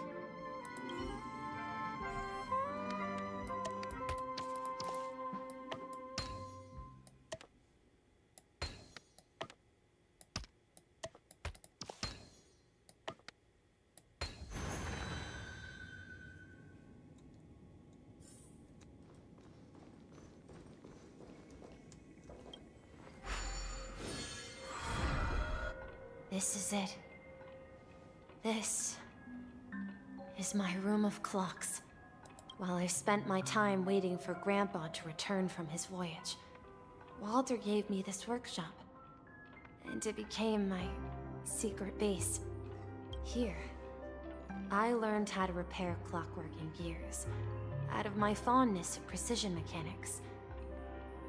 In my dreams, I was the captain of the compass, embarking on adventures with my companions, Clocky and Miss Mirror, in search of the new world. I was born and raised here. So, this building in the dream bubble is your childhood home? Yes, but not exactly. To be more precise, this dream bubble itself is my home. Looks like you've remembered everything now. Wait. Why does it feel like everyone else knows something I don't? Yeah, you're the only one still in the dark. Marge, do you remember when she mentioned a clocky that only she could see? Yeah, the little guy here, right? But we all saw him in Dreamflux Reef, right? And Mr. Yang even greeted him. Looks like everyone on the Astral Express has a childlike spirit. The answer lies in the Astral Express. Her experience shows that neither Firefly nor Acheron can see this clocky. And when we were in Dreamflux Reef, you may have noticed that for some reason, nobody outside of the crew had ever talked with Clocky. Yeah, I noticed that too. And nobody mimetic talked to life Misha that can either. only be seen by a select few. It's just like a hidden message left by someone for the nameless. But Misha can see Clocky too, right? They even grew up together. But Misha hasn't started the way of the Trailblaze yet. That's the key to the mystery, March. Now, take a moment to recall. Have you ever seen anyone outside of the crew interact with Misha? Wait. No way! That's the answer, March 7th. This dream bubble is the place where I was born. And I'm a dweller in this dream. Just like a memory zone meme. I should have stayed here and waited for you. But when reality and memories merged, I unconsciously pushed open that door and left the bubble with Clocky. So it's not that the Watchmaker's dream bubble is empty, but rather the stuff inside ran away? And the whistle you heard was the sound of the Express arriving at Penacony? That's one way to see it, but I believe there's a longer story behind all this. It's best for Misha himself to explain all the details. How about we start with your name? Now, should we call you Misha, or...? Thank you all for helping me rediscover my true self. Now, please allow me to reintroduce myself. I was born on Lushaka, in the Presmere system. Adopted by seafarers Mikhail and Char. They gave me a treasure. A name that carried their hopes. Mikhail Char Legwork. Or simply, Misha. If you prefer, you can call me by a more familiar name. The Watchmaker. So, you're the Watchmaker himself? Unfortunately, that legendary figure is no more. I'm only a reflection of his life. Yeah, this is like more or less what everybody was expecting out of Misha, I think. As for the child who has been with you, he's the innocent protagonist of Misha's childhood dream. Friend of Clocky, a young apprentice, and a future mechanic on the Express. And this also marks the beginning of his journey, devoted to the Trailblaze. At the end of the journey, I left this little flame, which I so cherished, in my deepest dreams, hoping to pass it on to the nameless of future generations. However, he somehow left the dream bubble and forgot all about his task. I apologize for all the confusion this caused. Because he was born with a desire to trailblaze, wasn't he? I don't think Misha has forgotten his role as a guide. He remembered it, and that's why he mistakenly appeared as a hotel doorman in her dream from the very beginning. The one who brought our unconscious friend here must have been Misha. If that's the case, we encountered the Watchmaker's legacy from the beginning, didn't we? Well, I have a sarcastic friend who says I always take big detours and end up back where I started. Perhaps that's what every nameless has to go through. But in the end, you found me. I'm sure you're all wondering what my legacy is. I believe my hound has mentioned the Stellaron and my wealth. If I may apologize, the Stellaron part is real. As for my wealth, however, it's nothing more than a baseless rumor. I left my homeland as a child and embarked on the journey of Trailblaze. I traveled to various planets until finally reaching Asdana, where my friends and I built the original Penacony and fought for its future ever since. I've been moving forward all my life, doing what I could to overcome the obstacles in my path. But ultimately, my journey reached its end, and I left behind no possessions worth entrusting. So, if you ask what's left within this worn-out train engine that can be called a legacy, I suppose it's the things that are still burning in the engine's furnace. Now that you're well aware of the current situation of Penacony, I certainly hope that you'll help me get this world back on track. But I'll leave that decision to you, for the path of Trailblaze is never paved by others. All I have for you is a story and 2 gifts. I want to give you my pocket watch. It has accompanied me throughout my long journey, guiding that naive child forward, and has been blessed with the presence of so many great people up to this day. And my hat, too. The one who navigated for me placed it on my head and planted a fanciful thought in my mind. The trailblazing expedition will never end. Now, it's time for you to make your choice. Once you've made up your mind, open that door and enter the long dream of an old man. I'll be waiting for you at the end of this corridor of time.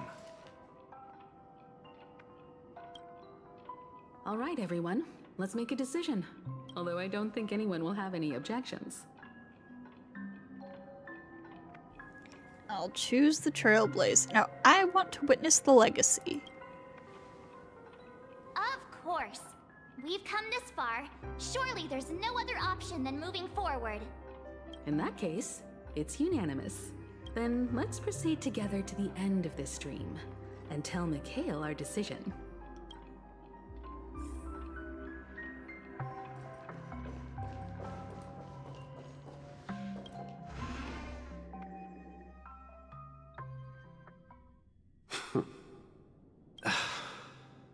Mikhail, where are you going? Someone has to step up and save Lushaka. So why can't it be me, Misha? Please don't go. And if you must, please take me with you. Don't leave me alone. Even without me, you know how to proceed forward, brave Captain Misha. The compass is waiting for you. Haven't you always wanted to be a better adventurer than me? Now go, board that train and start your journey. Where are you going, Mikhail? I'm going to clean the floor in the parlor car. I've promised the conductor. Wait, first tell me, did you fix this watch? Yeah? I know what it looked like before. Its chain was broken, the back case torn, and the marks on the dial all worn out. How did you manage to fix it? Well, it's hard to explain, but I knew it could be fixed. It's the hands, Mr. Amundsen. Its hands were intact and pointing in the right direction, so I knew there would be a way to fix the rest. I see. You'll work with me from now on. Haven't you always wanted to tinker with this train? You're its mechanic now. As for the conductor, I'll do the talking. But I only know how to fix watches. Don't worry. You've got what it takes. I'll teach you what you need to know. Where are you going, legwork? It's time to head to our next stop. I'm staying in Astana with Rosalina and Tiernan. I see. This place reminds you of home. The people of Astana have only achieved a tiny victory, and still have a long way to go towards true freedom. Hanunu needs us. Don't worry, not all journeys lead to the stars. Even if I leave the Express, our path of Trailblaze will continue. Yeah. I knew you wouldn't stay on the Express forever. Leave in peace, my friend. And, take this with you. This is Mr. Amundsen's hat. But why?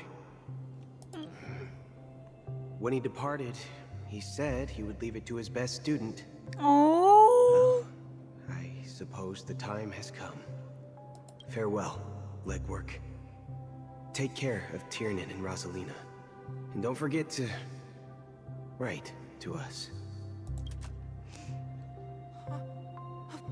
Where are you going, Watchmaker? Don't worry, Micah. Just going on a little trip. Someone has to be at the forefront of the interstellar frontier, and I'm the only former Nameless in Penacony. So why can't it be me? Because you're all we have! Have you forgotten about Tiernan? The cosmos is way more dangerous now. What will happen to Penacony if we lose you too? But what will happen to Penacony if we don't find a way out? Tiernan. How could I ever forget him? I've spent countless sleepless nights asking myself why I didn't go with him back then. We Nameless won't stop. Don't worry, Micah. It's just a matter of getting back to my old profession. Just wait for me to come back. But if, and it's a big if I don't come back in one piece, then you'll become the next Watchmaker. Where are you going, old man? Oh, you're here. Answer my question. What are you up to? Relax, Gallagher. I just came up with a great idea. Wanna hear it? Oh, come on. Aren't all your ideas just ways to get yourself killed? I may be blunt here, but you're the last remaining hero in Penacony. If you die too, the secret of the Stellaron will go to the grave with you. Yes, I'm afraid there's no way out in Penacony, so I'll have to consider alternatives beyond Astana. We'll organize a festival using the Watchmaker's legacy as a facade, and send invitations to the entire cosmos to gather people here. So, a desperate struggle against the family? Desperate? Don't we have you here, my friend? This task is challenging, but what hasn't been challenging for us along the way? Well, whatever you do, remember, make sure to send an invitation to the Astral Express. Misha! Where are you going? Oh, it's you, Clocky. Take me to Dreamflux Reef. Last night, I had a long dream about the day we met. I want to write down that dream. Write it down? Why? Oh, so I won't forget it. Do you remember how you got your name, Clocky? Of course! You told me that when you were a kid, you lived in a room full of clocks. Those wall clocks and pocket watches grew up with you and were your best friends. Yes, but what I didn't mention was there's a funny misunderstanding behind it. I was a kid, And there was always a special pocket watch in my memories. It was with my grandpa, guiding him on his sea voyages and leading the way in his every adventure story. I wanted to have a pocket watch like that too.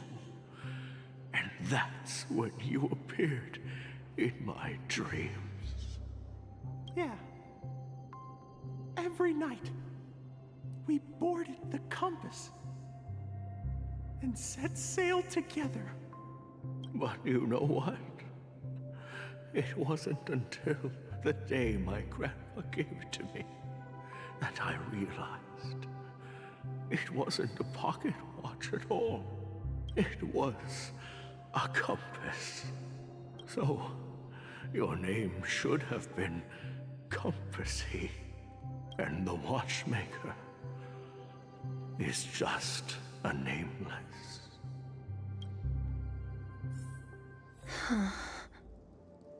We've arrived at Dreamflux Reef. So, where to next? You know, Clocky, I don't think I'll be going anywhere else.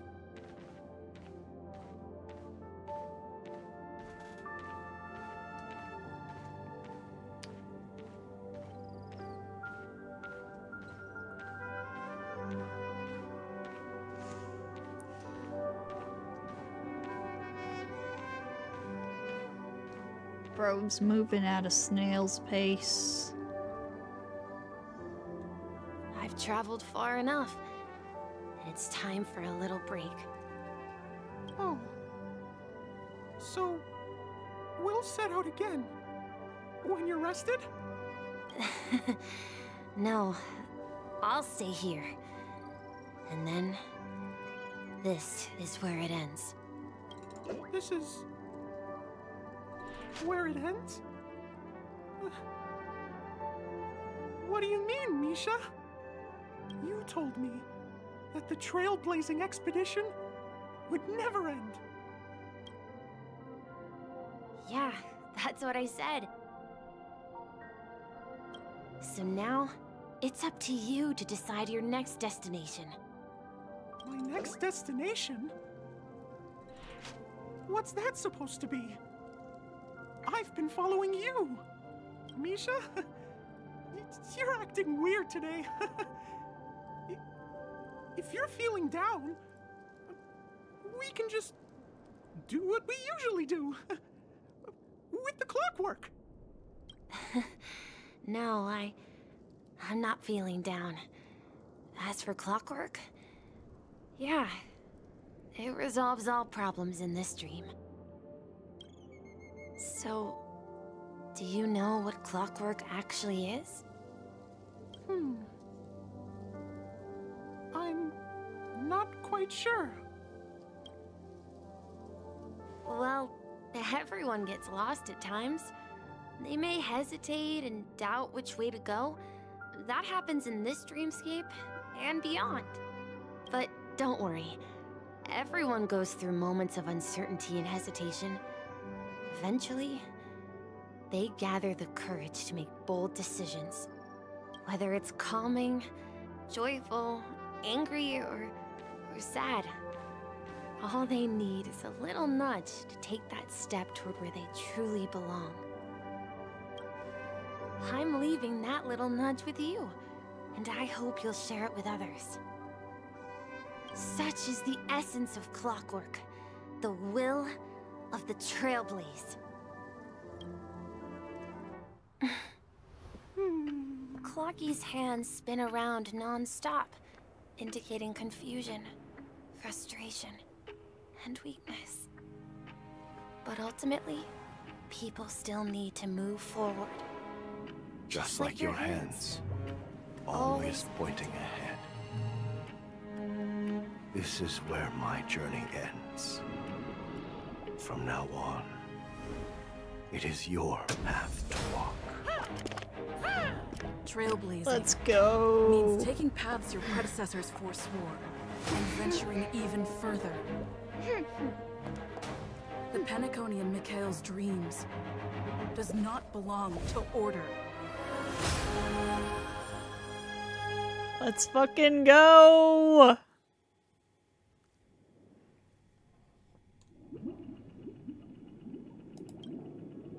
I can't believe that Eon would cast a glance at Penacony at a time like this.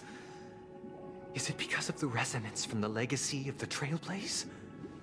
Or perhaps the bond between you is so strong that it even impresses an Eon? Well, there might be another possibility. Perhaps they want to witness, on behalf of the fallen Eons, who will hold the future of Penacony. If that's the case, on behalf of the Dream Master of Penacony and the 107,336 members of the Oak family, jeez, I'm extending a formal invitation to all of you.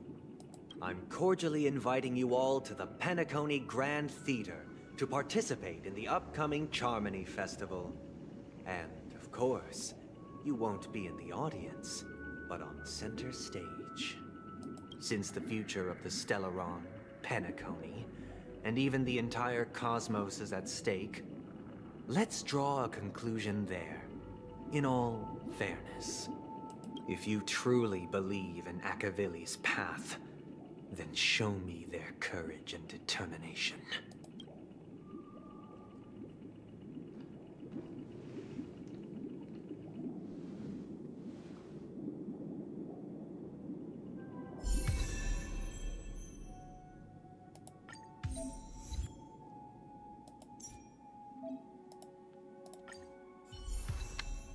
We got Harmony, Trailblazer.